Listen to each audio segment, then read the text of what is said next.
Just hello and welcome to another episode of Grange TV. We have Eli here, TAFE extraordinaire, Mr. Robert Whittaker, and a very special guest, Mr. Tyson Pedro. Thank you for coming, boys. Thank you very much for having me again. Isn't it your podcast? Yeah, it is his podcast. Okay. Well, that's why I said you're the special guest. Thank you for coming on, Rob. But much like my sessions, I sometimes don't come in. Yeah, but he's up there about 20-30% of his sessions, so it's good. And for how many podcast episodes? 20-30% as well? A little under that. 10%. Try to get here once a year. No, not too much. I'm more of an icon. Like I'm more of like okay. Face of the brand. Just like a mascot. And then Fab, you just do all the work. Not a face. Like we have a logo here. I'm more of like a mascot. Mascot. Okay. Speaking of mascots. Yes. Saw your game of basketball today. There's no segue at all. There's no segue. This is really. Speaking of mascots, no segue. Yeah. Basketball. Just into basketball straight away. I think a lot of viewers are probably wondering, like all 7 viewers are wondering who the better basketball player is. You know it's me. We saw his shots. Rob? We saw his shots. We play different positions, so it's very hard to gauge that. Yeah. Not very hard. I'll just say we won. So what was the score? I think it was 7-3.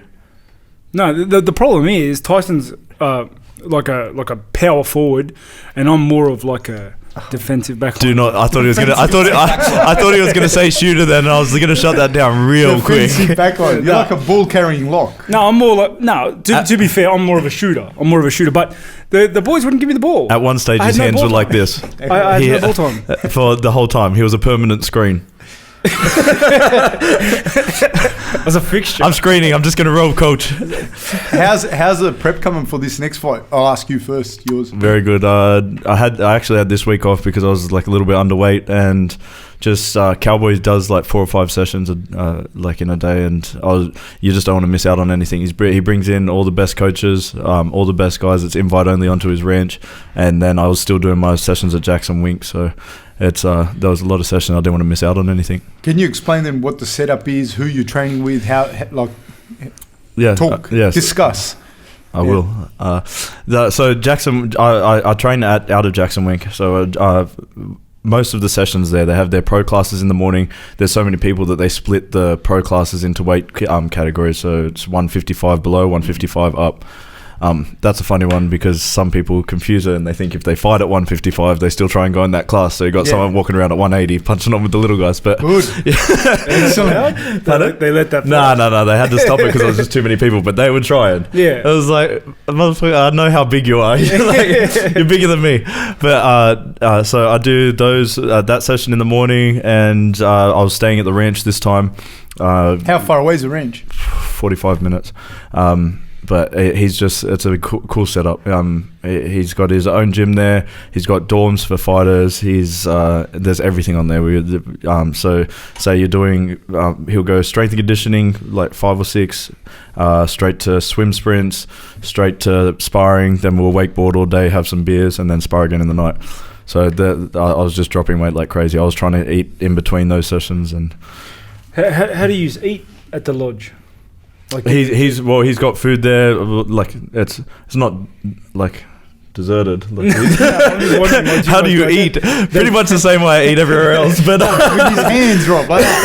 Is there a kitchen? Does he provide food? No. For the kitchen? So do you guys go do your groceries? Yeah. One of the things he has like keto meals sent out. He gets everything sent out. He's got so many people that send him out stuff. But Walmart's just down the road. He's got 2 parts to his actual house. He's got his house where he stays, and then he's got where people stay on the ranch that also help on the ranch, like helping hands as well as fighters as well. So we can go in there and cook, but they're in the middle of building the kitchen for the dorm fighters. So more or less, it's his prep, like his camp and his program for himself, and he invites a bunch of guys to come and just join him. Yeah, so he invites people that are either his weight or that he needs for sparring, or he just invites badasses that he meets along the way, and he goes, "Hey man, I'd like to have you there. It's cool. And then even the coaches, he flies coaches over. Did you just call yourself a badass? Well, I picked up on it. I didn't want to say anything. Not because you're not his weight. Not directly. So he doesn't invite his weight, but he invites badasses that are also not his weight. And actually, I got invited. So yeah, I guess. By right, I'm a badass. Yeah. You are. Absolutely. I saw that Kimura last fight. Well, he goes. You can fly out whoever you want. You come stay on the ranch. And I was like, that's a lot of money. I'll just train with the light guys. You're like, come here. You're that guy. You're the guy. I'm the one sneaking in the 155. Like, hey, boys. 155. No, but I saw like even earlier on before you came onto the podcast, your diet was really strict because you're following the Polynesian keto diet. Yeah, real strict. So lots of taro, just KFC. Heavy, KFC. But you have the coleslaw, not the mashed potato. Both, just to make sure they break each other down. No, I'm working with a nutritionist, Moody. He's been awesome. He keeps my weight on point. But I like walking around my fight weight anyway. I don't really like the sauna and. So when I see people like walking around like death the day before, it doesn't make sense to me. It's horrible, eh? Yeah. How much do you weigh then? How much do you weigh when you're just walking around like normally? Probably max 100, 101. All right. Yeah. How's your prep going, Rob? Yeah, perfect. This is probably the best prep I've ever had. We didn't have to rush because I got sick and everything. We got the training started so far out. Was preparing for Commonwealth Games that didn't happen, and then I just off the back of that went straight to the prep, straight into the camp, and just this is probably the best I've ever been. No injuries, no illness, no sickness. The fittest I've ever been, sharpest I've ever been. I'm really looking forward to how I'm going to come out there June 9. What happened with the Commonwealth Games? It was one of those things where like my fight got signed just like a couple of weeks before the games, and then UFC were like, well, you can compete, but if you get injured, we're stripping you. We're stripping you. Oh, they strip. Yeah. Wow. And I was like, well, okay, okay. sorry, Australia. Yeah. What's a training day consist of for you? So I'm on a strict program, same program I've been on for years. We make adjustments in between fights, but more or less it's the same program. We hit up about 5 to 6 sessions a day, as little as 3, as maximum as 6. 7 days a week. It's just a constant thing. A sparky or a plumber goes out and they work their 9 to 5 every day, and more or less do the same. I get my 42 hours a week in or whatever it is, and. Yeah, you just see the progress. You see that endurance and the capacity for training increase as you just keep doing it. It's not easy. Sometimes you get tired. Sometimes you have bad days where you don't get a good night's sleep and whatnot. But you just get in there, worry about getting through the warm-up. You taught me that one, mate. Thank you. And you just get through it. The only easy day was yesterday. Yes, sir. Yeah. And so how'd you get started into mixed martial arts, into martial arts in general, etc.? MMA. Yeah, that was through my dad. We've always done martial arts. Started karate at a very young age, Japanese jiu-jitsu and Kempo karate. And then it just progressed from there. Went on to amateur boxing, Brazilian jiu-jitsu, and then eventually just went to MMA. I was amateur boxing for a while, and same thing. I wanted to go to the Olympics. And then after a couple of years, I knew that something didn't feel right. Like I still wanted to kick someone and wrestle, and that boxing wasn't there. How many boxing fights did you have? I think 8 or 9. So growing up, where'd you grow up? Because your dad's not from here, eh? No, he's born in Oceanside, California. My mum's born in Penrith. She's local. Yeah, yes, she's at Nepean Hospital. We were all born in Nepean Hospital, so we grew up here. My dad came over from the States, met my mum, and then I grew up in Oberon at first. Oh, in the country? Way out, and then we came back to Penrith. Do you want to talk a little bit about that? Your dad was out here for a Mormon mission. We're going to delve into this. My dad. So I grew up Mormon as well. Wasn't no longer Mormon. So obviously no tattoos, a lot of things that I do, and Dad came on his mission. His dad, before he passed away, wanted my dad to go on his mission. So Dad went on his mission, came over here, met my mum. Mum chased Dad back, and then came back over here. Dad was actually, I think it was Arizona State. He wanted to make the NFL, so he was playing linebacker for. Pretty sure it was Arizona State. Might mess it up, but yeah. And then got with my mum, and then kept fighting over here. So are you a US citizen? Yep. Oh, wow. That's Dual got to have citizen. some advantages. Very over. lucky. Don't have to do a visa. I can stay there as long as I want. Yeah. Makes a big difference for training as well. Like a lot of the guys that are over there have to fly back just to do their visa to come back. What's now? Obviously, it's good. Can you? So, what advantages other than that? Like, you can just stay there and work. You can. Yeah, for like I'm a full-blown citizen, so I could buy a house there. I can set up companies over there. It helps a lot for the UFC, obviously. With you don't get done with that foreign tax. I was about to say, well, now I've actually heard this year the government, is that true, that they're going to bump up for sports or professional athletes to 50%? I hope so.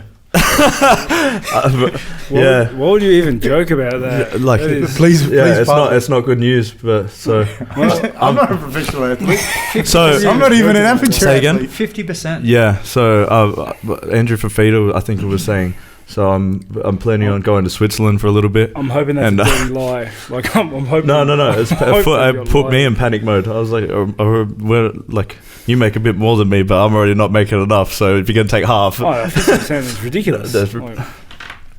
That's you just killed our conversation. Oh, no. Killed the podcast. See you boys. I'm going to go talk to my... I'm going to go talk to some people. My accountant. Your dad's Samoan? Yeah, American Samoan. So. And did he end up in the US to play football, or what was his story? No, they tell us a little bit about your dad, because your dad's instrumental in MMA here in Australia. Yeah, his parents, I believe it was because I hate telling stories that I'm not 100%, but I think his dad moved to the Camp Pendleton, which was the Army or Marine base there, and then that's when they all moved over to Oceanside. So that was still a bit racist back then, and that's actually why Dad doesn't speak Samoan either. So his parents didn't want him speaking it over there, wanted him to speak all English, and then that sort of got lost as well to us. So that's one big thing that I want to get back into our family, bringing our culture back in. Then, so Dad, it was pretty rough over there. It was Dad was they were just chucked in with the Mexicans, like we were talking about before, because it's the closest thing to brown. Can your dad speak Spanish? I'm pretty sure he does a little bit. So, but it's more like, "Hola, papi." He does a little bit. He does. I've heard him talk to a couple of Spanish people, but it's like real bad. Like if they're gonna say that beautiful green tree, he'd probably know tree. So. Please never say that to me again. Destroyed the podcast. You looked right in my eyes when I said it. Yeah, it was fucking weird. It was disgusting. Yeah, I got a little bit. Fucking, I got sick. I feel sick. I threw up in my mouth a bit. I saw the table move a bit. Don't lie. And now you're the first person in the UFC. It was your Bam Bam that was the first person you see with a cultural tattoo. Yeah, me. It was me.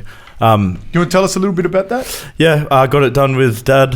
Sorry, I've got it done with Dad. That's when Dad was explaining how the culture was moved out from our family. That's when I was like, well, I want to go get it done, and I wanted to get it done with Dad. Can you explain the background of the actual tattoo? So the story was like with our culture. So it's usually meant for high chiefs, and my full name's Tyson Viali Maquisa Pedro. Dad passed on Viali, and some of our families, like the Matai chiefs, which are the chiefs. So I decided I want to get it done with Dad, and when we got it done, that was actually a crazy experience for me. So it was it's hard to explain because it's so much more painful than a normal tattoo, and when you see someone else wearing it, you know straight away, and you have that respect for them because it's so painful. Some people said that it wasn't that they didn't do it hard, but I usually call them liars, because it was one of the hardest experiences. Especially the biggest one is when two grown men are holding your butt cheeks open and there's another one hitting in. And because I grew up with a lot of Islander dudes, and I know dudes that have had that done. Yeah. Can you explain exactly? Because when you said two grown men hold your butt cheeks open and put it into context. Yeah. So you have people that sit with you and they pull the skin, because if they don't do a good job, it stays looser and it starts pulling the skin. Okay. Can you explain where to wear the tattoos from? It goes straight all the way from my hips to the bottom of my knees. The most common question is my dick tattooed? No, there's like a little triangle there that goes around it. There's a little bit on the belly button as well. But everywhere else is tattooed. Yeah. I feel don't dare you ask me to see it because no. After you looked in my eyes, then you after I said puppy, don't ask me to see my butt. What are you tattooed with? What they're tattooed? So the tools originally it was like shark tooth or turtle shell, and they would sharpen it and file it, dip it into ink, and then hit it. But now they're sort of moving more towards metal because if you see a lot of the older guys, even the ink itself was like made with like ash, so it goes green and it spreads. So now they're using metal, sharpened metal, proper tools, and so you got it done with what? Metal, and it's just cleaner with a gun. No. Oh, they smack. Yeah. Oh, I've got the video for you. I'll show you after. Yeah. Yeah. That is out of this world. Yeah. So thinking about it, it's like. So most people do it in like some will try and do it in 2 weeks. But Caleb, Mark Hunt's son, he just finished it in 2 weeks. But I did it over a few years just with training and stuff. I was it's so easy to get infections. I was going to shock as well. With training. But yeah, like even so, you do it with your partner, and it's supposed to half the pain. And when I did it with Dad, like I was getting my knees done, which were one of the worst for me. I think the knees, my hips, and my belly button were the worst for me. They were the worst because that is not where I imagine it being the worst. Yeah, no, it was the worst. They're the most vivid ones. Like even up in my crutch and the place closest to the bone, eh? Yeah, right on the knee was terrible. Like they sit you up, they bend your knee, and then one holds, and then they. Yeah, hit into it because I have to really pull out the skin, and it's black. Like if you see the quad, like the quad was actually not that bad because it's so black. It's sort of just like eventually it's just like battered meat and it just goes numb. But it's the little ones, like so they'll do the whole design, and once they get back and this part's all red, then they'll come back with the little one and they go dink, dink, dink, and that's the hardest part out there. And you see, sorry, Rob, go. How long does it take? Well, like I said, I did it over a few years, but they some people do it 2 weeks, and they'll do like 2 sessions a day, which is like 6 hours each session, maybe. 12 hours a day for 2 weeks. Yeah. So, wow. But like, and so you've got to massage it. Like, there's a full process to try and to stay away from infection, and yeah, it's and like even sterile wise, it's probably not the most sterile because they're still using the same. It's not like the fresh needles and stuff. Like they still wash them and everything, but it's still a little bit freshy styles because it was like if you died from it, it's like, oh well, you weren't fit to wear the tattoo. There's a high possibility that blood loss and shock may have had something, but you're also not. Yeah, no, you're just not meant for weak. it. Weak, bad manner. There you go. And yours was when you got it done, the pain that you experienced throughout, like out of 10. Some of those I was thinking 10. Like some of them I was sitting there going, I'm out.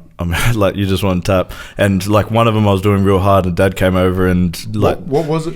My knee, because I think they went knee straight to belly button for the last one, and I was the like, two most painful. Yeah, and as soon as Dad touched me, I started crying. Don't even know why I was crying. Like my body was just like I was just broke. Shock. Yeah, as soon, like what about compared to your other tattoos? Oh no, nothing. This one I think I did 12 hours straight with with Max. There was some alcohol involved in that, but there was Breeze through it compared to. Oh yeah, nothing. I would fall asleep with most of them. But yeah, that was. Do you have any? That was. I'm still trying to get over the fact that someone was hammering your crotch, the needle in all over your body, and people do that 12 hours a day for 2 weeks. I think I've got a quick. That is unreal. That is unreal. Like, yes, there's like some guys that get 2 guys going at the same time to try and get it done faster. How is your dad getting it done? Same way. Like, was he same as you? No, he was in pain as well. Yeah? He was in pain as well. Did you have to like spot him? Yeah, whenever I was home, I was sitting with him as well, and same thing. Was this where did they do it, here or in Samoa? I did it in St Clair. Patella Suluwapi moved over from Samoa to here, and it's because it's family tattooists. They pass it on from generation to generation. It's like not everyone can just tattoo. Not like that anyway. Yeah. No. Just ask well, it's hard as well because like if they're not good, some people hit it harder. For trouble. So this is me getting the side of my leg done. Oh my god. The tapping is yeah. Is there any way to put this on, Eli? No, Fab. Only if you...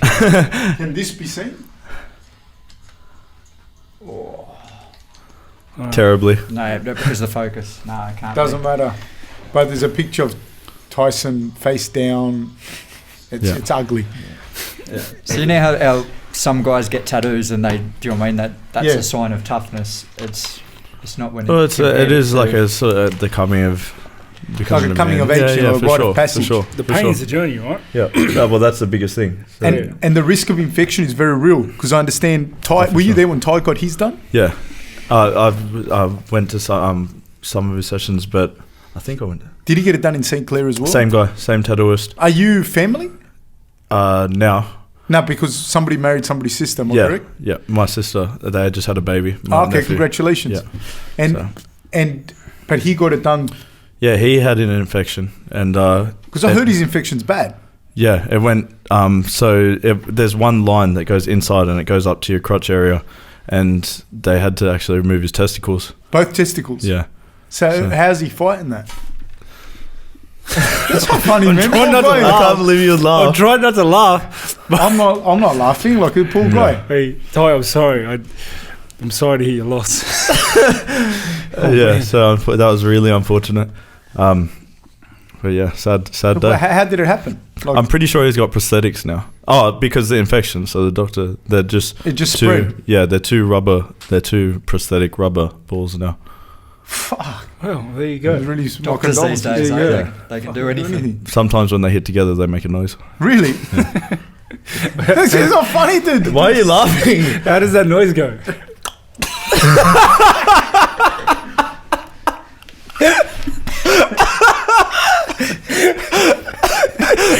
Someone ringing a bell around here? Did he get infected? Yeah, because he's had a few rough trips. He almost lost his arm too. Well, it's because Ty is like, well, one, hard-headed, and just like he's just a freshie. So if he's going to hospital, it's because it's bad. Like he waited until that infection got real bad. And how bad did the infection get? Was it like staph? Yeah, pretty much. So you could see it was just red all the way through. And then he had, so there's a lot of superstitions with it as well. So I think it was the right leg's your dad's side, the left leg's your mother's side. Yeah. It's like your relationship with him is how the pain as well goes through it. And he actually had to get cut into his tattoo, and he was like, no, don't cut into it, because he had his ACL when he did his knee. And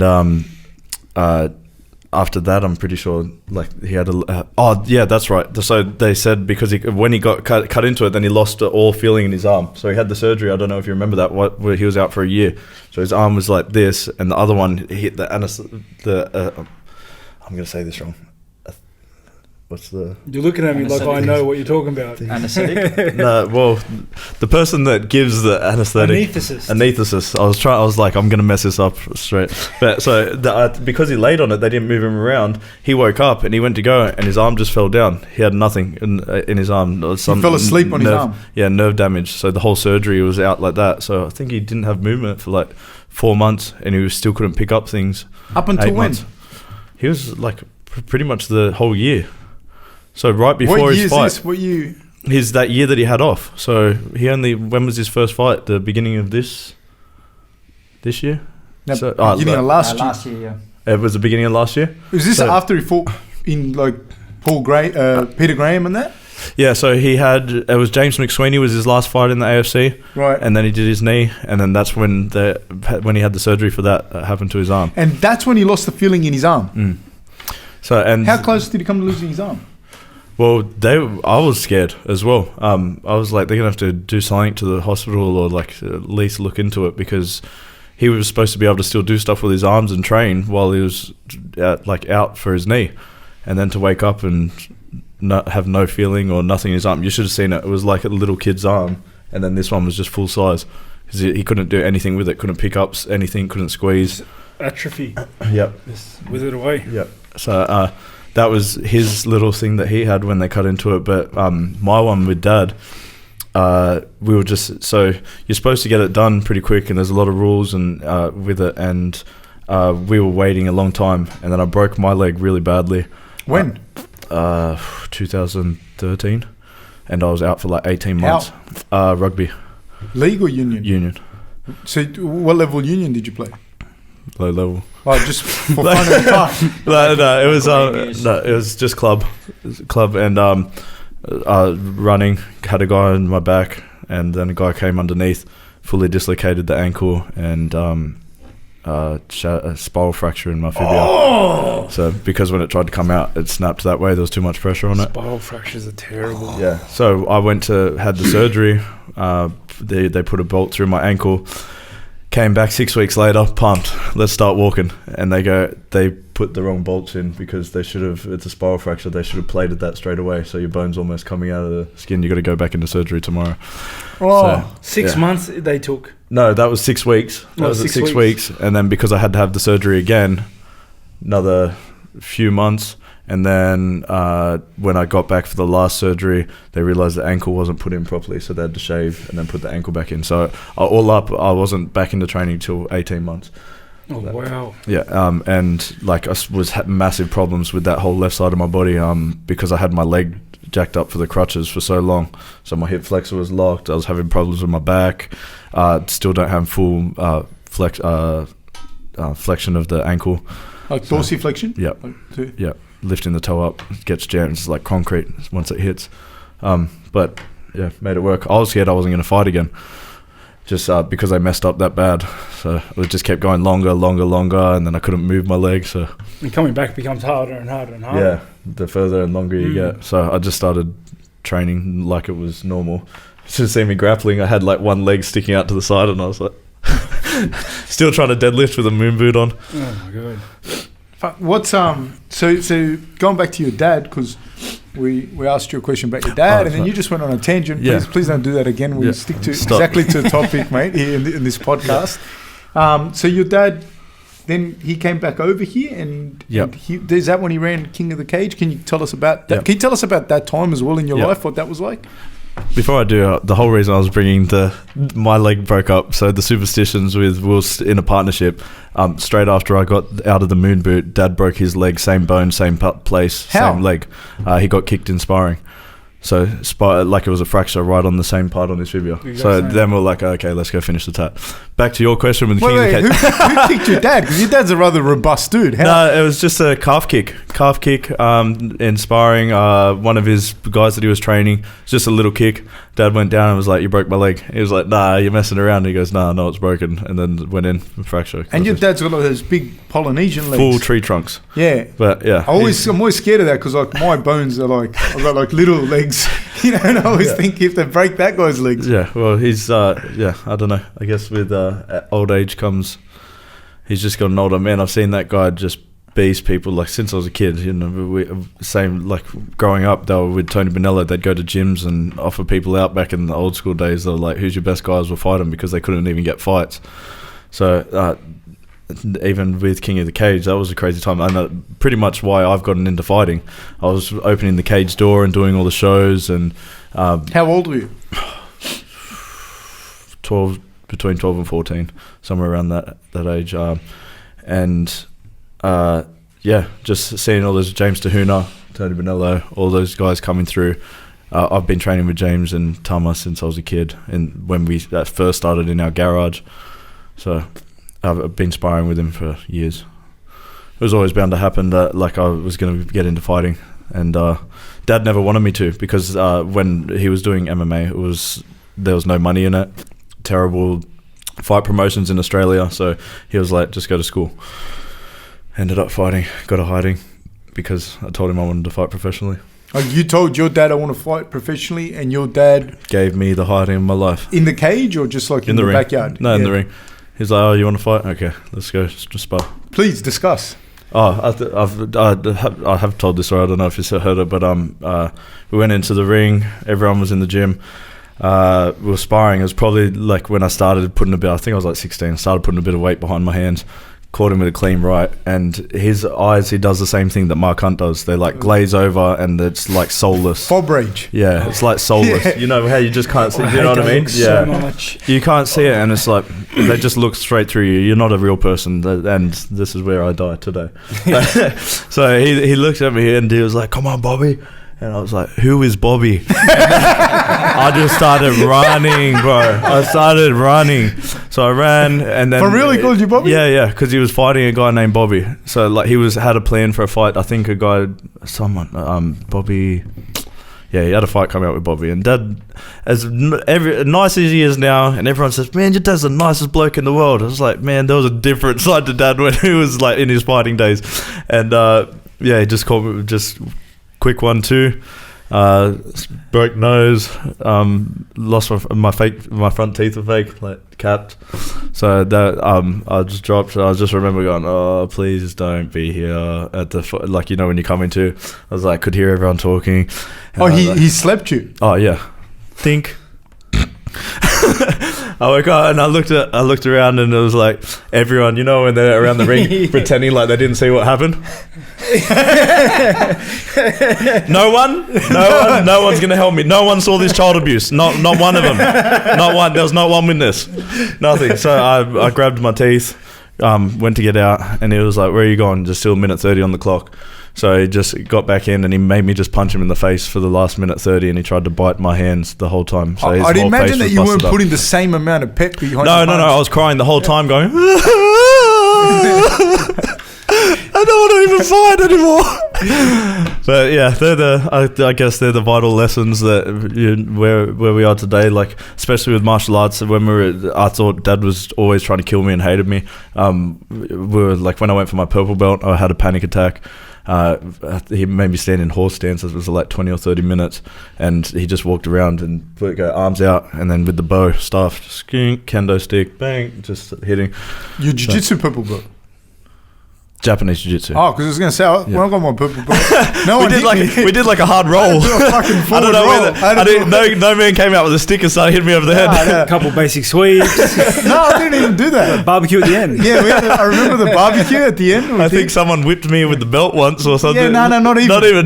Not even. No. Yeah, if I'd have seen if somebody said, "Oh, there's going to be like giant islanders have to hit you with a stick," I'd be like, "Nah, I don't golf, like jiu-jitsu. What's that? What's Tai Chi or something? I think something with no contact. Kung Fu. So your dad obviously was. I want to know something. Because I want to know when that happened in the cage. Mm-hmm. When you went home, holding your teeth. Mm-hmm. Your mum's reaction. Oh, devastated. But that so it was like a little bit of a break stage because that's when my parents had split up. Oh. So I was still living with Dad, so I had no one to go for a hug. Oh. So I just come back and Dad was like, "Oh."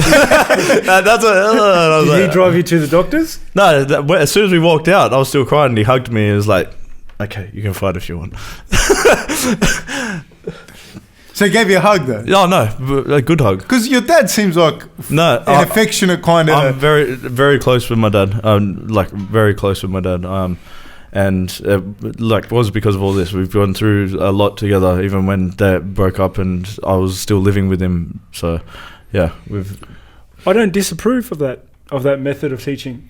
I lesson not learning blood is soon forgotten. Mate, I think if you want to fight though, if you want to take it professionally as a career, 100%. I think you're gonna experience much worse than that. Yeah, and even with the karate schools now, I don't even think some of them are allowed to do contact and stuff, and that you're not going to create fighters.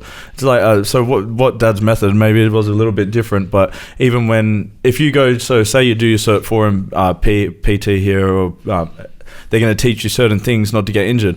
But you see all the best people in the world, they're going to the extreme. Everyone's trying to find that line between overtraining and undertraining. You're always trying to push yourself. You don't know how far you can go. And I think that's what the lessons that you're learning. That's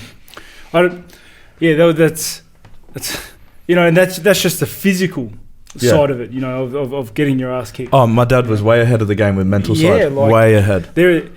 There must be so many lessons learned from him actually being your dad, being the shock of even before we would go into our we'd start class, Dad would come in we'd all. Wait, he was your sensei? Yeah. And we'd all sit in our lines, sit there. He'd go, close your eyes. All right, do your breathing techniques. Just feel your breath. He goes, every problem that you've had today, last week, it all gets left at the door. You don't have no bills to pay. You don't have a fight with your wife. Everything, we're here now and we're going to train hard. So that's like what today is what they would sort of call mindfulness and being in the present moment and really getting in that zone. So where was his school? Henry Fulton in Cranebrook. Okay. So we went into the there. Then he had one in Ryde. One I think in Central Coast was where we were based out of. So we did a bit of traveling, and then I started teaching a little bit at the school when Dad wasn't there. So you moved around as a kid? Yeah, quite a bit. I was a bit of a gypsy about 16, 17. Dad went over to America, and I was still living with him. And then he was like, "All right, I'll be back." And then he came back a year later. So where did you live for a year? No, that's really when everything kicked off. So I got accepted into St. Mary's Senior High School, which is like an academic school. I was living at my best mate's house, Cameron's house. I lived at my grandma's for a little bit, went back to my mum's for a little bit, and I was just a gypsy going around, and I would catch the train to Blacktown Hit Squad before school, go to school, and then catch the train to Blacktown Hit Squad afterwards. But even in school, so St. Mary's Senior, they're like I did pathways. For academics. Yeah. My mum's big on education, so she was always pushing the education side, and naturally I would never study or anything, but I was just able to get through the classes. I did pathways, so they split year 12 into 2. So you're that Islander kid that was 25 and playing fucking under 17s football. 100%. Yeah. I remember them well. Yeah. No, I was just, if you're doing a certain amount of training, then they allow you to split it over 2 years. And I got to the second year, I was like, nope. So I did half of year 12. Did you get into trouble as a kid? Were you? Nah, not really. I was a dick at school, but not like a bad kid. When you say you're a dick at school, what do you mean? Just smart ass, like to teachers and stuff. I think not a smart ass as in always causing trouble, but I think I always felt like an older person. Dad, like when kids are running around, Dad will say sit down, and I'd sit with the adults and stuff like that. So I probably felt like I was a little bit more mature than I was, and then that would come across the wrong to teachers who were yeah. But even St. Mary's Senior, that was when we first got there, they're like, we treat you like uni students, so classes are a little bit optional if you don't feel like you need to study and stuff. I would have run with that when I was at school. Well, so that's exactly how I took it. Well, I'm going to train during the day as well then, so I'll just sit at the cafeteria, go train, maybe go to class. Still did alright in the results, but just it wasn't for me. I didn't like studying, didn't like sitting in the classroom. What were you like at school, Rob? I was very socially awkward. Like was. You still are. I'm still a bit broken, but I don't know. I was just weird. Like year 5, I was going to school with a suitcase. Explain that. Suitcase and a suit. A suitcase or a briefcase? No, a suitcase. A briefcase? What was in the suitcase? A suitcase, man. To be fair, where's your bag? Or a suitcase? Where's your bag? Not a suitcase. Show me your bag now is a briefcase. You're still carrying a briefcase. Show the camera the briefcase. It was a satchel, man. Brother, that's a satchel. No, that's a handbag. That's a briefcase. That's a handbag. So tell us what was in the briefcase. The briefcase, like a sandwich. Pencil case, maybe. I don't know. I had a very funny way of looking at the world, and that went up until like year 10. Now. Like, did you carry a briefcase until year 10? No. It was up until no wonder you're so good at fighting. You had to bash everyone when they teased your briefcase. Very quickly, I learned that it was socially not accepted. Very quickly. Who cares? And, but the thing was, like back, like where I grew up, like the Menai at the time. There's not a lot of housing commission there. Mm-hmm. So there was just like this one pocket of housing commission, and the rest were, because Menai doesn't have any train stations, so like you can work the math out there. Yeah. So I used to just hang out with the other housing commission kids, and or as housing commission kids, and just like a small minority of us, we were outcasts to begin with. So I didn't really stand out too much in that sense because there were a bunch of other kids like me. But yeah, like growing up, going through high school, I was kind of in my own world, doing my own thing, bit strange. Were you already training? Yeah. You're similar to Tyson in that. Yeah, I've been doing Goju-Ryu karate since I was like 7, and then I did that up until I got my black belt, and then swapped to Hapkido, and then went from Hapkido to Jiu-Jitsu, MMA, and went that pathway. So I was training and all that, so I could defend myself, and I was always playing football, like rugby league. I was playing that my whole life. So yeah, you know, it wasn't up until about year 9, year 10 when like puberty kicked in properly, and I got a bit bigger, and then like it's funny, in year 10, you know how like a lot of the sports guys drop out, or they went to the sports schools. Yeah. And then I didn't go to the sports school, so I was like one of the sport guys, not in a sports school, left with everyone else. So you're the best sports guy in your school? Yeah, pretty much. Like, for that brief By period, default. for that brief period, and the power went straight to my head. Peasant, come here. Get my lunch. I became like Get my sandwich out of my briefcase. I became the jock that was left behind. What?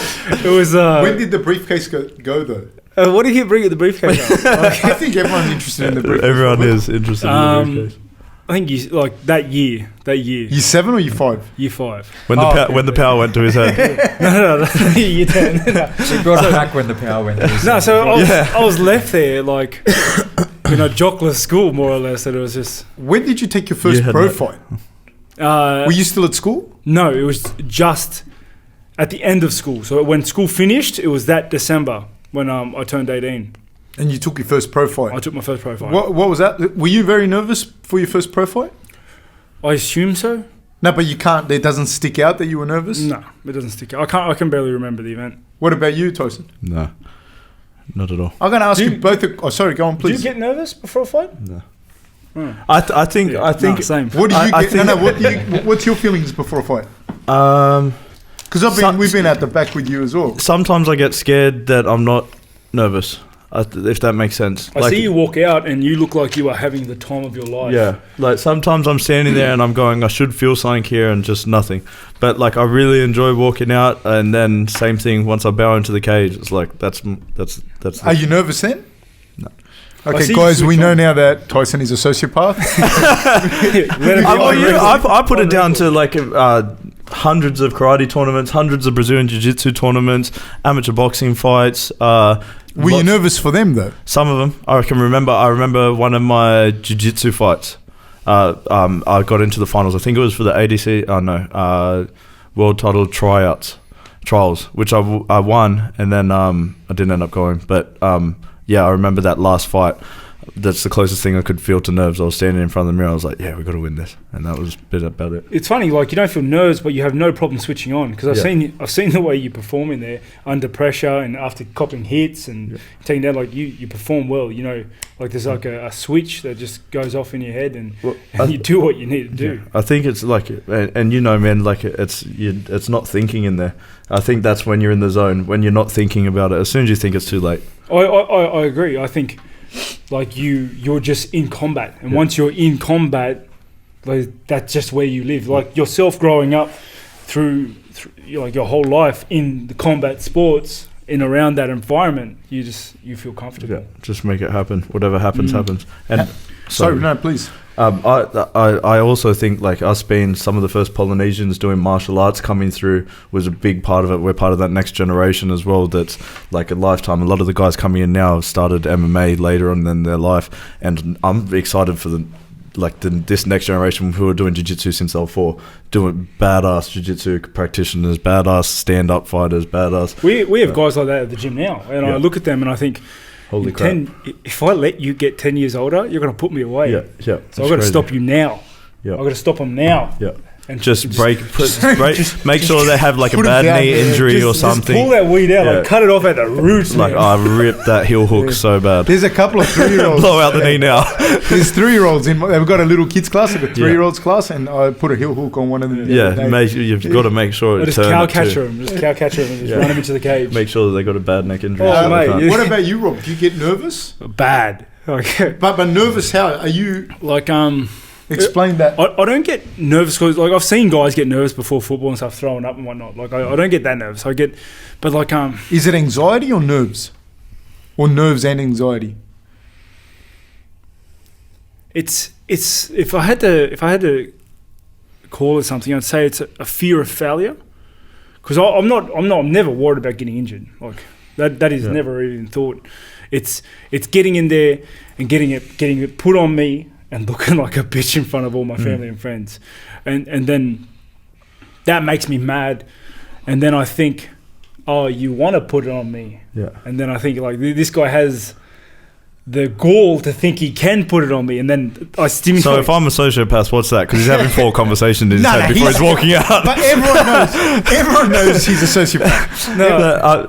I'm the complete opposite, man. I'm like, what's the worst that can happen? I get knocked out, and the people who actually care about me, my family and friends, don't give a fuck whether I get knocked the fuck out or if I do. But well. I think you have that too, because we've had that conversation. That like you only care about the people that care about you, kind of thing. Exactly. Yeah. They know I'm doing what I'm loved, so they get happy either way. Probably don't want to see me get knocked out. Before I fight though, I always have that conversation with myself, like fuck you, dude. You're trying to hurt me, I'm gonna hurt you. And then I get G'd up, and then I get happy, and then it's really fun like that. You're out the back with him, and you like sometimes he's saying that, and then he's like, "Did you turn off the stove?" And then there's like,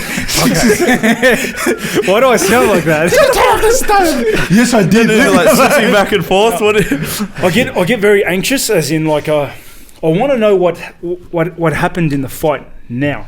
Like I want to know how you're going to move now. Like I'm very to the point where I'm itching to find it. Like I want to walk around the corner and ask you, like, what are you going to do, man? Like I want to see how he's moving now. But what fight were we out the back in? What fight were we out the back with? Not Uriah Hall. Did you fight in Melbourne? That was it. Uriah Hall. Yeah. He was Uriah Hall, and you've the dude. Was it? Roundtree. I thought it was I thought he fought the black guy. They're both black. yeah, No, sorry, not Uriah Hall, the other black. That was Tavares, I think. No, that was Melbourne. It was Uriah Hall and Khalil Roundtree. Oh yeah. Yeah. I thought, Because when did you fight together. Brunson? That's the first time we met. Yeah, that's Put true. the van together. No, you're right. It was a Brunson fight. yeah. You know I was why I gonna remember say. that? Because of Bubbles. Yeah. The guy with the champagne. Remember? Oh, that's a good story, isn't it? Yeah. That was the time I smashed you in ping pong, No, you didn't. and then smashed you at all the arcade games. don't say downstairs. Bubbles with champagne and then not tell that story. What just? It's not even a flattering Oh story. damn it! I thought that was It's not even a good story. Oh, It's damn like it. a Okay. shit story. Okay, But keep that. To Yeah, yourself. but I smashed him at ping pong, Yeah. and then took him down. You remember the arcade? Yeah. And we went down there. And I smashed him at everything else too. Now I stopped on Street Fighter on him because he had a fight the next day, and I didn't want to dispirit him. Swear to God. Yeah. No, True. I was Your already dad was there. suspended. Your dad was there. Man, No, it's bullshit. because you don't want him losing at all. Have to win. Have you Win ever is- played Street Fighter on the arcade machine? Okay, I like to think I'm pretty good at it. I know all the moves. Yeah. I'm pretty good at it. And Fab goes, Oh, that's what I do. I do all that. I like that as well. I go like that. and his character's doing all this crazy stuff. never Like, seen before. How do I fight this guy? Cheat He moves. doesn't know what he's Yeah. doing. Like, and then like it was just carving me up by the end. Yeah. And then I was like, how can I fight Brunson? I can't even beat this spastic. Are you ever scared of your opponents, Tyson? Do you remember being like scared? Never. No, never once. Except Because my basketball mum this morning. always tries to do it. Like she'll see the photo, like for example, OSP or Khalil. He's big and black. Like, and I go, well, mum, like, what does that mean? Welcome to my career. I'm brown, like, and sort of big. But she always like gets it. She goes, oh, like she'll see the photo and she goes, he's very muscly. I was like, oh, okay, what does that mean? Well, probably hits hard. I was like, Mum, what are you doing right now? What are you doing? I go, everyone hits hard. My dad's funny. My dad always goes, well, for this one, you better be fit, mate. Fitness will get you through every every fight. time. Every fight. I go, Dad, yeah, I'm fighting this guy. He goes, Well, you'll need your fitness behind you on this one. Thanks, Dad. Every single one. Are you ever scared? Have you been scared of your opponent? No, never. Not scared of him. But you're scared of the performance? Yeah, Or of not performing? I don't. To be honest, I don't care if I win or lose. I just want to get out there and give a good account of myself. Yeah. That's all. Like when I pray before I fight and everything, I just want the ability to go out there and let it all out. And whether I win or lose is doesn't bother me. You know. What about you, Tyson? Same. I want to ask you both a question. If I could pick, if there was a Superman, like a Superman dude, like a really good fighter in your respective weight division, Tyson. Other than Tyson, and you could fight him versus maybe have 5 easier fights and stay undefeated, or you could fight this guy. I'm going Superman. You go Superman? Yeah. It's the same with what happened with this fight. They offered me like 15 and 23 and 30. I'm going to take 8 every time. They gave me OSP. I was like, everyone's going to be a hard fight now. Like, so why wouldn't you take the top guys? I want to fight the badasses. I'm not here to try and fight the middle. I want to fight the best. Yeah, no, like I wouldn't be able to live with myself knowing I didn't pick the hardest. Yeah. So like I would know I'm a bitch. Yeah. So I wouldn't need to tell anyone else, but I would know, and it'd keep me up at night. No, but even if you could stay undefeated, I don't give it. Like also, it depends. Like in this hypothetical world, what are the chances of like? Am I fighting who? Am I fighting someone of whose caliber? Like, who you were about to say Fab then? Nah. You were. He went like this. He goes, "Am I fighting?" And then he goes, "Someone of a." That was rude. You went to. No. Like, that's all right. Am I fighting Bambi? Like 3 times in a row with the same financial incentive as everyone else? Oh, here we go. Yeah, that's a good point. Clean house. Yeah. If I'm fighting some dude who can barely walk 3 times in a row with the same purse as the one fight? Yeah. No, that's fair because even now I'm looking at it and like if I fight a top 10 guy, I'm still fighting the same as if I was fighting a top 10 guy. You're getting paid the same shit. Yeah. So if they told me, hey, do you want main event? I'll be like, no. You want me to fight 5 rounds for 20? Main event, get a bigger dressing room, but I don't care. I want a bigger paycheck. There's a very true thing to what you're saying there too. Like, so can you explain that, Tyson? Because a lot of people don't understand this either. Because you know what happens is the crowd, the audience, so to speak, they only hear guy didn't want to take the fight or said no or whatever, and I don't want to put words in your mouth, but I think a lot of it is like you're not saying no to the opponent, you're saying no to the money. Contract, yeah. Can you elaborate on it? I signed for 10 and 10, and then you every time you have like maybe a win streak, 2 fights in a row, whatever, they can bump your contract to however. Try to renegotiate with you, keep you locked in. Yeah, so you try and renegotiate your contract. You're trying to get more money. So if I'm signed for 10 and 10, and they go, hey, we want you to fight John Jones for the title, no matter what, I'm fighting John Jones for 10 and 10. So, actually, I think that's a bad example because for the title you get automatic 100,000. Very bad example. Yeah. So say you're fighting number 2. So you're fighting for 10 and 10 for some badass. Rather than if you get a win streak, you get your fight pay up to 100 and 100, and now you go, okay, now I'll fight co-main. So I do understand what you're saying with that. Whereas you want to make your money. We want to get paid for what we're doing. That's like and that's what I was saying. Like a couple of times I've been main event a couple of times now, and this was before I got the belt or anything, and they're like, man, congratulations, you know, main event. How does it feel? Any change? I'm like, nah, like nothing, 0. Just not only that, it's not a title, and I've got to do 5 rounds now. Yeah, that's 5 rounds. It's like I get nothing else. I get nothing extra. I'm in the still crappy hotel room. I still get the economy. Co-main, but. Bang, that's me. That's straight money. Yeah. But if financial and but the thing is, and the way I've also seen it with your little thing there. Which thing? The thing you're just saying, the hypothetical. Those scratches. One real hard fight or the 3 real easy fights. Like, how easy? Because in middleweight and especially light heavyweight, if dude hits you hard, you're going out, man. Yeah, 100%. Like, there's they're all real. Easy fights. No, I agree. Number 50 hits just as hard as number 2. Like, and everyone's around the same level now. Like everyone's a pit, everyone's strong. It just takes one lucky shot. Yeah. You know, so back to number 50. Yeah, exactly. So it's like, it's not a matter of if I want to fight 28, 38 or 1, because 28 is just as dangerous as 1. 38 is just as 100%. Dangerous as 1. Like, you know what I mean? 100%. Who's the hardest fight you've had other than your dad, but like not just UFC necessarily, might have been in one of those lower promotions, etc. Khalil hit me hard, but Latifi was just a strong wrestler. That was probably, and it was the first time I went 3 rounds. So hardest fight, yeah. What was it like? Can you tell us can you remember stuff about it? Can you? I just remember messing up. He was. It showed that he was a veteran. He was more experienced. He changed his game completely from what I was prepared for, and I didn't change it on the time. And I think I just got ahead of myself when I was like, man, I'm fighting a top 10 guy. I was like, oh, it's pretty cool. Like sort of contempt. Do you know? Do you know what I mean? Like just even contempt, not like feeling shit. I was like, oh, top 10 guy. I was fighting in a pub like a year ago. So sort of looking. So you were happy to just be. Yeah, well, I was just like I with everyone else, I'm kill mode. But I remember walking back and forth in the fight, and I was like, fuck, I wonder where Rosie's sitting. And I was like, oh shit. So I'm pumping myself up because I knew I wasn't in the zone, because by that time I'm already looking at my opponent ready to go, and I was like, does that make you nervous or scared, knowing that you're not in the zone? I was just like, what's going on? It was like a first time that I haven't been locked on, and so I wasn't scared. I was just like, we're in for a tough night tonight. So I knew it was going to be a long night. It was. I was doing everything wrong. When he was coming forward, I was trying to throw a kick. When he was going backwards, I was trying to throw hands. So that's just one of the basic things I was messing up, and didn't change the game plan for what he had. Sorry, back to even with pay, if we could quickly go back there. Please, whatever you want. As a big part of it is, so I've got one sponsor, and they're the ones that help me out. But I think a lot of people don't realize as well, we're not like even NRL or NFL, where they get whatever they get paid, that's theirs. So like at my level with one sponsor, whatever I get paid, I'm putting back into myself. I'm paying for my camps. My first camp was almost all out of my savings.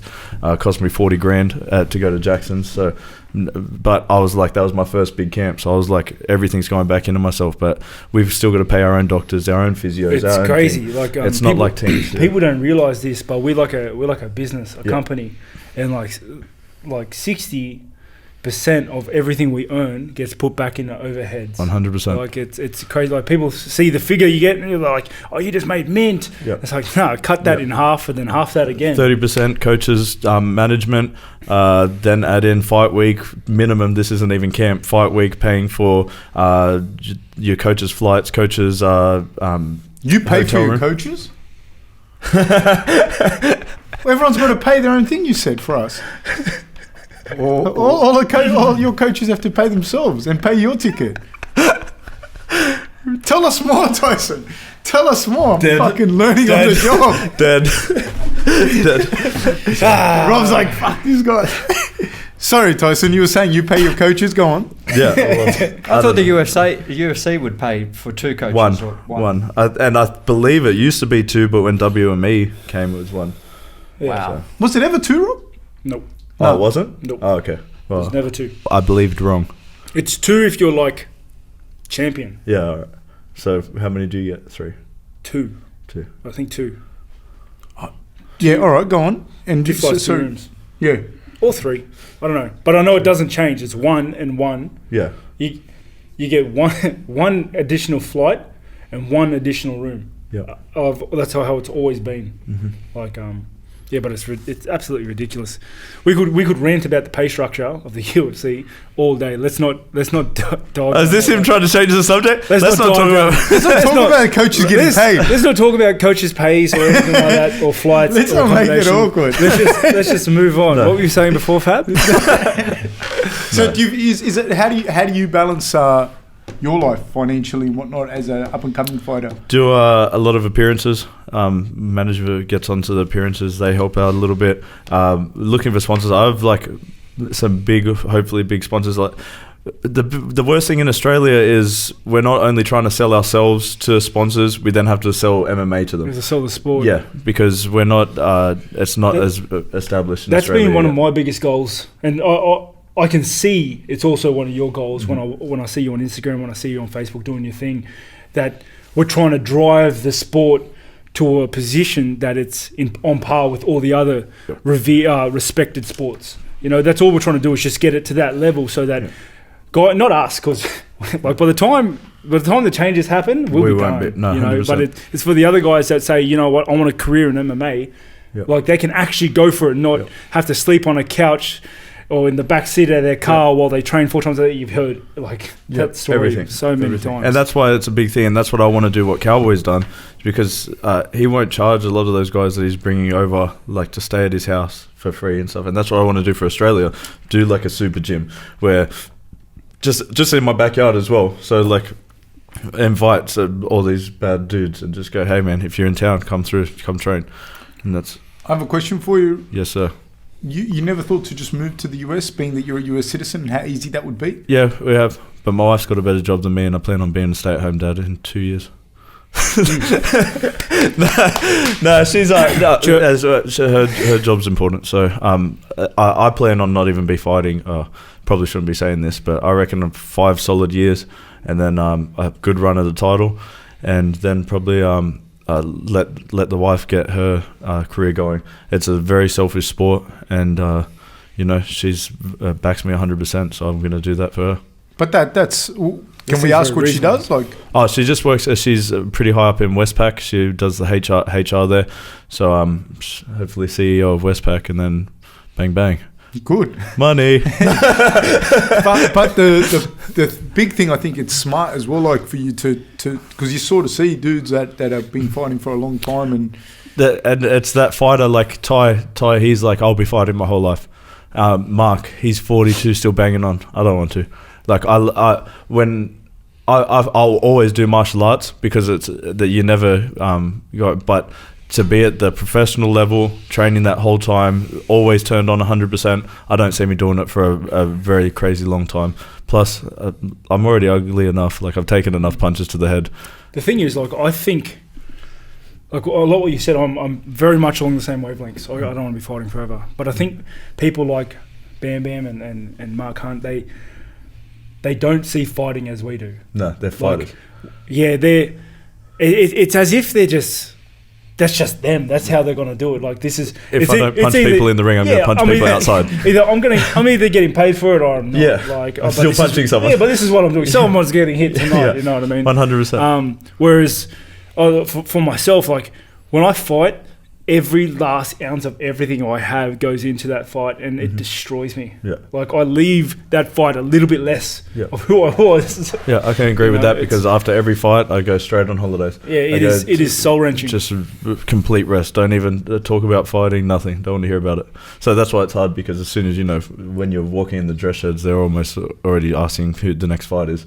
Yeah, Mark and both of them, but Mark and Bam Bam are like that. Like, they're like, fight now, fight next week if we can. I mean, just with UFC, you know, when you're walking back, they're already going, hey, do you want this fight next? And they're like, lad, I just got bashed. And the thing people don't understand, like, because I don't fight, I'm not a fighter, and when I watch, like, say what Rob's gone through, and then they ask him, like, say when you beat Romero the first time, and then they're like, what about Rockhold next? And they got the microphone, and you're like, dude, like, you're still pumped with adrenaline. My knee's busted. You don't even know what injuries you have. You know what I mean? I've done a couple of interviews in the last week, and people are asking me, like, Gastel next. And I'm like, what are you talking about? I haven't fought Romero yet. Yeah. Like, same thing. They're asking who I'm going to fight with the top 5. I was like, well, OSP.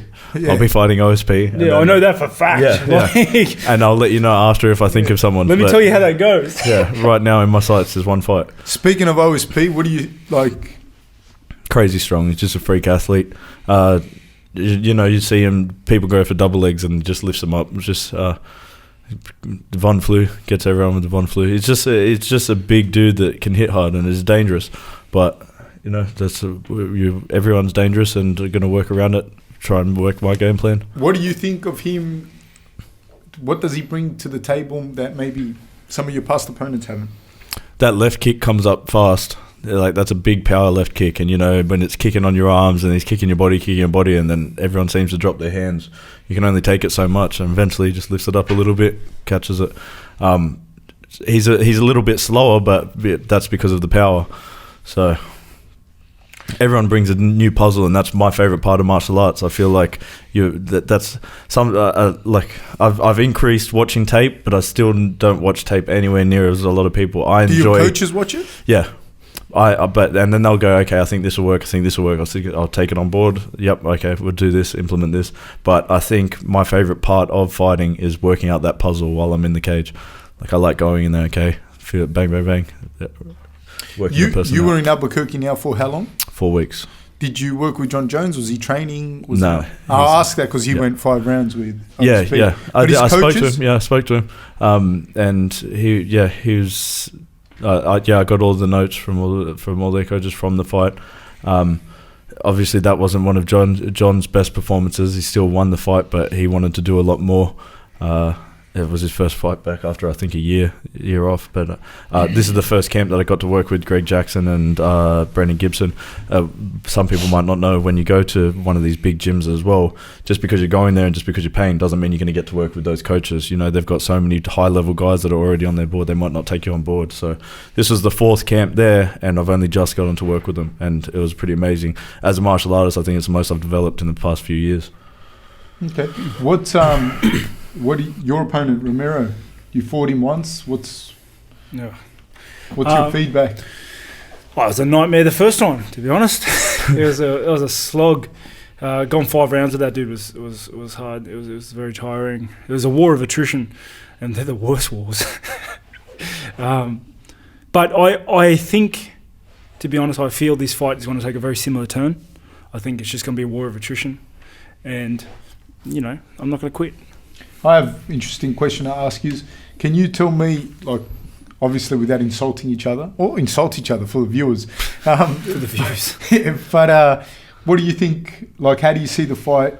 So you go first, Romero and Rob, like, how do you see, not necessarily who's going to win, but how do you see, if you're going to give your opinion on how the fight's going to go, or how the fight could go, regardless of result, what do you see? I think it's going to be very different to the first one.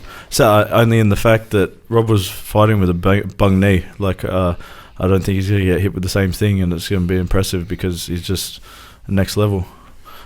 Just the high pace, the movement. I don't think Romero will be able to keep up, and he was doing that one-legged. So imagine what he can do with 2. Oh. So you can you tell us what it's like to train with Rob? Like how you find Sucks. him? I got wrestle fucked this morning. He's high pace. So the first time we sparred, I just did not have his timing. I think we were sparring at Bulldogs, and he's just able to cover distance very fast. And I think my head touched my ass when he hit me with that first jab. So, but he's just that was what caught me off guard the first time. So when you with everything, it's not until you start getting that feel of his timing, everything to still work out. But the high pace, the wrestle, just the scramble was a big part as well. He's always scrambling to be on top or win that scramble. So. When you say the timing, what is it about the timing that you find difficult to gauge? Well, just so usually with a jab, there's a lot of reads. So with the jabs, they'll drop the shoulder before to launch the jab, or they have to step in their foot a little bit closer. He's already jumping on both feet and then launches his whole body behind that jab. So, yeah, it's always going to go that way, and it goes really fast. Let's not discount the fact, though, the first sparring session, you cut me. Oh, yeah. Busted up Solid uppercut. Yeah, you just look like a maniac, eh? Yeah, it went hard because after my head touched my ass, I was like, not again. No, I think it was my thumb or something caught his eye. Just grazed me. And Yeah. it's just, What do you think, OSP and Tyson? yeah, I think, as Tyson said before, OSP is an athlete and he's quite well-rounded, but I think that's the only thing he has going for him. He's just well-rounded. He's a big guy, and he's just well-rounded. I think Tyson's much more methodical on his approach. I think he's going to get in there, and you're going to stick to your game plan like you always do. You're very methodical with your approach in these fights, and I don't see OSP being able to do anything with it, and you just slowly breaking him down, and like you have tricks of your own. I've seen you head kick. It's there. I've seen you punch. Your movement's real well. Your scrambles well. You got your own submission game. Like you've been doing combat sports your whole life. So I think that you're both well-rounded fighters. I just think you're better at it. What's it like to train with Tyson? Very hot and cold, to be honest. pretty much. I just get through him so easily. Yeah. Sometimes I don't know if he's there. Like the jab, like why is he blocking with his nose? Like is that a trick? Is he trying to get hit? I don't get it. Maybe he's trying to hurt my hands with his head. Why does he keep staying on the bottom? I don't know. Like, why does he keep letting me take him down? No, Tyson is a big guy. I think the credit to him, he's a big guy. He's a massive guy. But he weighs 3 kilos heavier, lighter than me, and he's 2 weeks from fight week. I'm 4 weeks out. He's bigger than people think. Huge. Like, just because he's a midget doesn't mean doesn't weigh a lot. Oh, not midget. Like, no, that's more. Just height restricted. Like small, like for a normal human being. Like compared to everyone else. Yeah. But he's bigger than people think, eh? Well, it's because his body is proportionate, but he's just wide. I'm like an optical illusion. Yeah. And short. You got to look at me from a certain side. Yeah. No, like, you're... huge respect for you, honestly. Though you've come into a lot of sessions and hard sessions like sparring, grappling, and you've been to the grappling session now. You know they're not light. Like they're fast-paced grappling sessions and wrestling sessions, and like you just adapted so well to it. You're not trying to make a name for yourself. You're not trying to hurt people. You're not going because his name's not big enough. You think? No, but like especially with those sort of sessions, it's very easy for blood to get into your vein, like to get to your head, and you start, getting a bit rough, and you start playing it a bit differently. Jacob.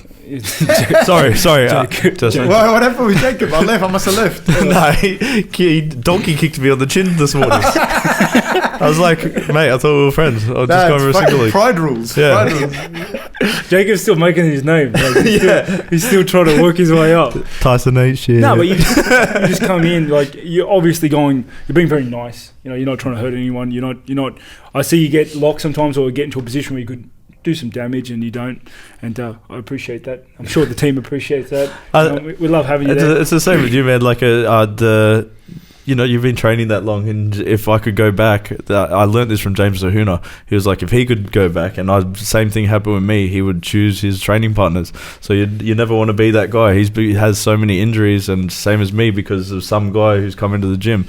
So no matter what gym you go in, it's like anything. If you go into a group of friends at school, you're not going to come in and try and say, I'm the man.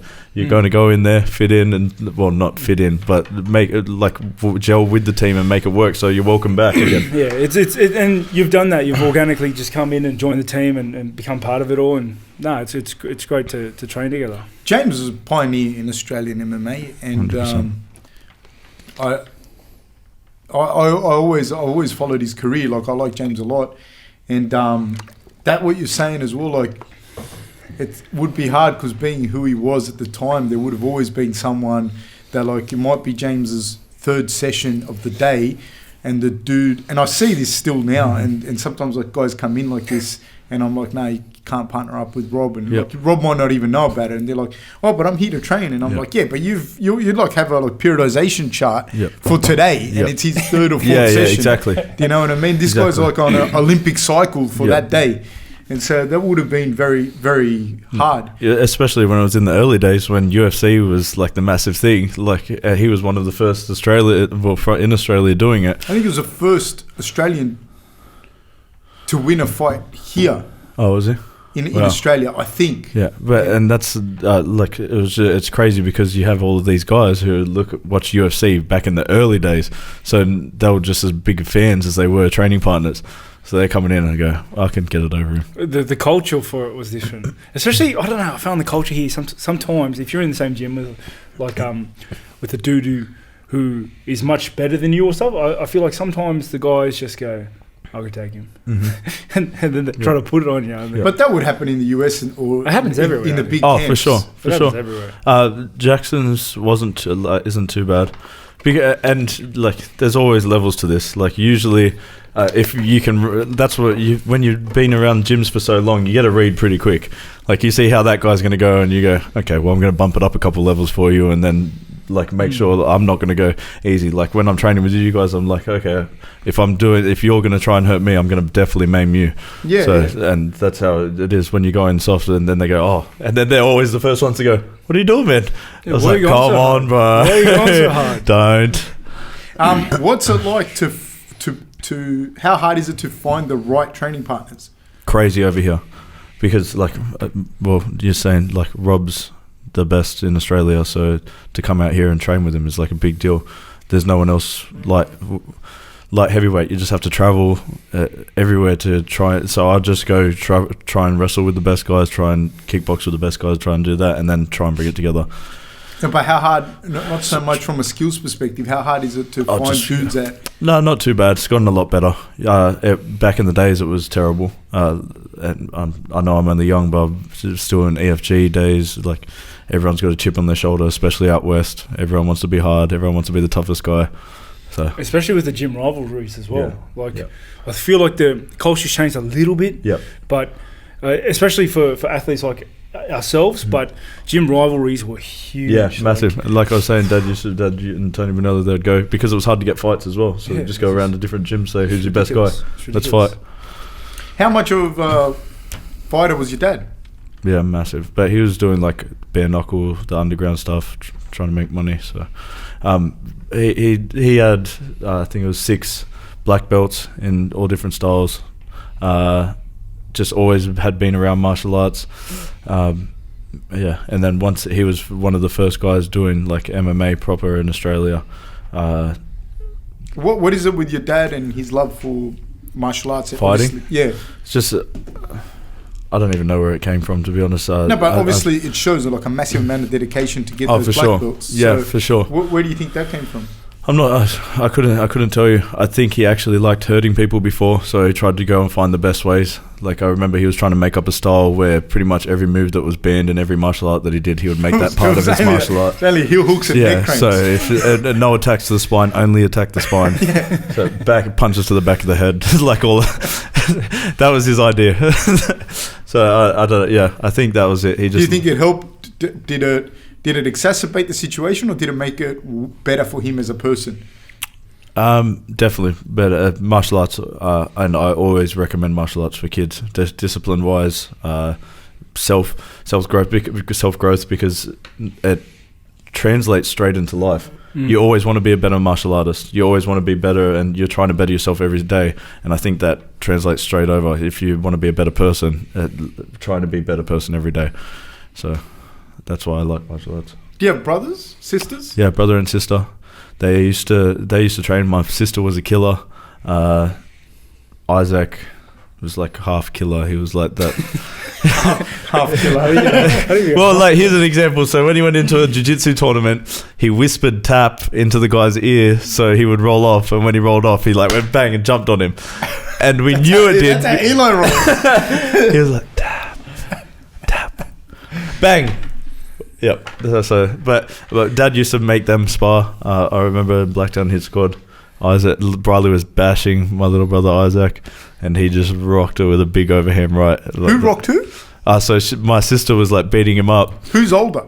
My sister, and he just did this big haymaker, bang, clocked her, and I was like, oh, glassy, and Dad was like, stop.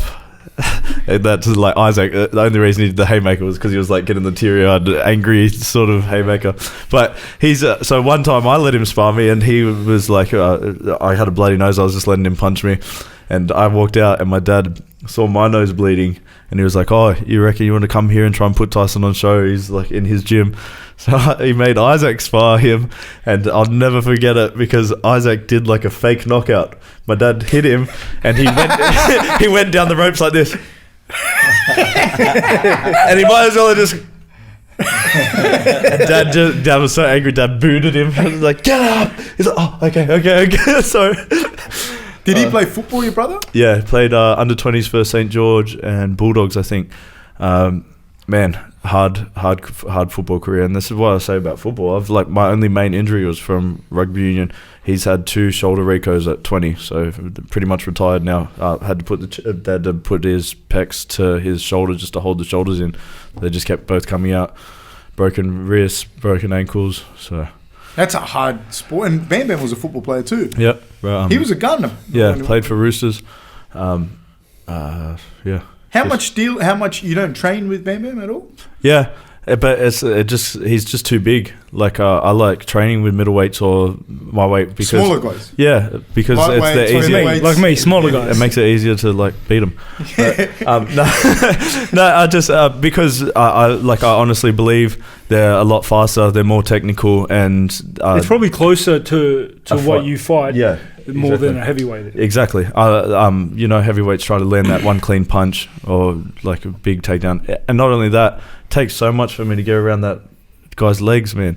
Like I have to put everything in for just to shoot on his light single on his leg, feet too. and it just bumps his hip. I've hurt my shoulders so many times just going in for a single, and him just going with his big ass tree trunk legs. Because same thing, his body's in proportion. So like everyone looks at him and goes, "Oh, there's no way he's 160 kilos." Yes, he is. I do. Yeah. I look at him really? and go, "You look like a giant human." You look at him. Not until he sits next to you. Yeah. When you see him from far out, you go, "Oh, he's pretty big." He doesn't look like 160. If you see him from a plane, maybe. from outer space. He looks huge, dude. Oh, okay. I don't know. It's just, But you're a big guy. yeah. But I look at him and But when like, I sit next to him, like his legs are like two of my legs. Like he's got big toes. Like everything's big. You know what I mean? how do you see his fight with? I want to see Arlovsky and Bam Bam. I think that's a tough fight. I think Arlovsky's very well rounded, but Bam Bam has surprised me so many. He hasn't surprised me. He does what he does, and he does it well. And I think I can see him going in there, not giving a heck for Arlovsky. Shit. Not giving a shit. Not giving a fuck, not giving a shit. Yeah. You've sworn before, we've heard you. Not giving a shiznit. for Arlovsky's plan and just putting him to work. You know what I mean? Just doing him. Was he at Jackson's when you were there? Oh no, he moved to ATT now. Okay, But I have sparred him. Oh, really? Yeah. Okay, so then, wait, I'll get to Eli first. We're going to come back to this. Okay. Bam Bam and Arlovsky, what do you see? Obviously everyone's going to be cheering for Bam Bam, especially. I think he's got a lot of love here from Western Sydney, and then also from the Aboriginal community. Do you know what I mean? It was a really big moment when. So how do you see the fight going? He wants Don't try and get the crowd behind you. I heard you say you love Arlovsky. No, it's a little grippy moment, and then I think he's like light on his feet, very explosive and stuff like that. The same, what he says, you don't know what he's going to throw, and I think that's going to be really hard for Arlovsky. Yeah, you reckon Bam Bam will knock him out? I reckon, yeah. I reckon it'll either be late in the first round or early in the second. All right. Discuss. You've sparred with Arlovsky and with Bam Bam? I wouldn't. I don't know. We don't spar hard. I'm never gone full knockout. So, Arlovsky's tricky. That's the thing. He hit me with a spinning back heel kick, like a little snappy one. So he's got a lot of tricks up his sleeve, and he's a vet, and he was champion for a reason. He's got pretty good wrestling, and everyone knows that's where Ty's probably lacking out of everything. But I think Ty's just going to explode through his chin. It's everyone underestimates Ty's speed and how quick he is, and his ability to find the chin is crazy. And when he hits you, it doesn't matter if it's like from here. It's the same as Mark. I've watched people rock people in sparring with like that.